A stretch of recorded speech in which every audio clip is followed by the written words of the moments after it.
has checked out this week's post on Instagram, I have been talking about comparative language all week.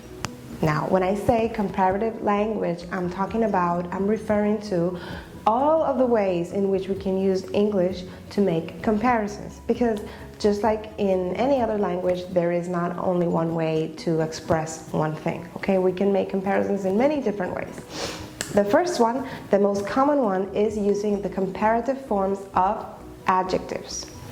Now, before we continue, I want to make a quick stop to talk about what adjectives are, okay? When learning a language, it's important to know what is a noun, what is a verb, what is an adjective. All of these are very basic grammar terms that we need to know because they have them in all languages, okay? And once you know what all these guys are, then it is easier for you to acquire new language, to understand other tenses and other structures, because that is the base of grammar knowledge, okay? Now, an adjective is a word that describes another word or a noun, okay? That is very important. The definition of an adjective is that they describe. So if you are not sure what kind of word is this, think about this.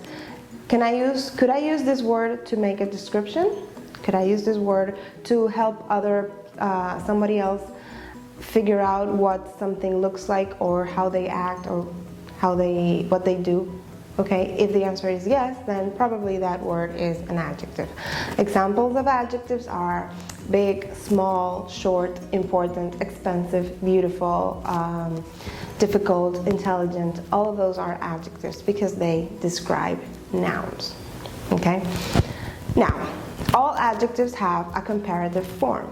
What this means is that if you want to compare two people, two things, two animals, basically two nouns, you can use comparative forms of adjectives. This is when one of those nouns have more of a quality than the other one, okay? When one of them have a stronger or higher level of an adjective, that's when you make the comparison this way. That's when you use a comparative adjective.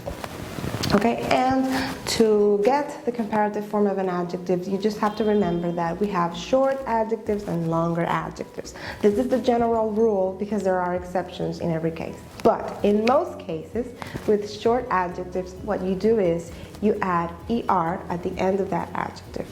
And with longer adjectives, you don't add ER, you don't modify the adjective at all. You just use the word more before the adjective. Okay, to give you an example, with a short adjective, let me see, short is a short adjective. I can say Teacher Rose's classes are shorter than other classes. Okay, I am describing my classes with somebody else's classes that may be longer. Okay, are shorter than.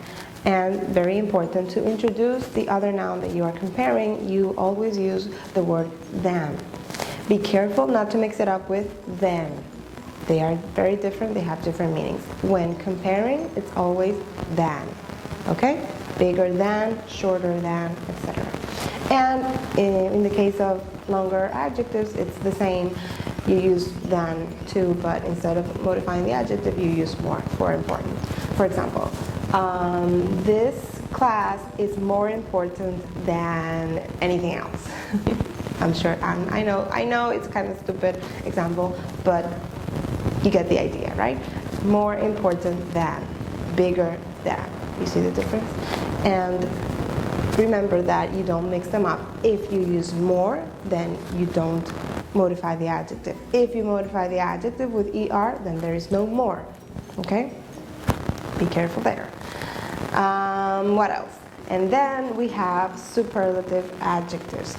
This is the same structure that we use to create the comparative forms of adjectives, but instead of ER, you add EST, and instead of more, you use most. And in most cases, you use the. Because when we use superlative adjectives, we use them to talk about one thing or one person, one noun that stands out from the rest, from a group. But we are talking about one. With comparative adjectives, we are talking about two. with superlative adjectives, we are talking about one. Normally, this person is the only one that fits this description, okay? For example, Sarah is the most intelligent person in the classroom. The most intelligent, okay? And I'm talking about only Sarah out of the whole group, out of the whole classroom, okay? Sarah is the most intelligent, okay? The most intelligent. Since intelligent is a long adjective, I am not modifying it, adding anything at the end, and I am only using the most, okay? If I were to use a shorter adjective, for example, let's say big. This is the biggest dream I've ever had. The biggest dream. In this case, I am not using most, I am just modifying big, adding est, okay? And the biggest dream, the biggest, whatever I want to say, okay? Also, you can use expressions to talk about how things are similar or how things are different, and those are, however, similarly, on the other hand, okay? However is to talk about differences. It's something like sin embargo. But don't translate. Try not to think of the translation. This is just a reference, so you get the idea, okay?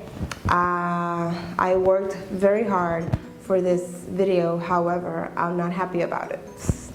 I'm lying, but that's the only example I could think of.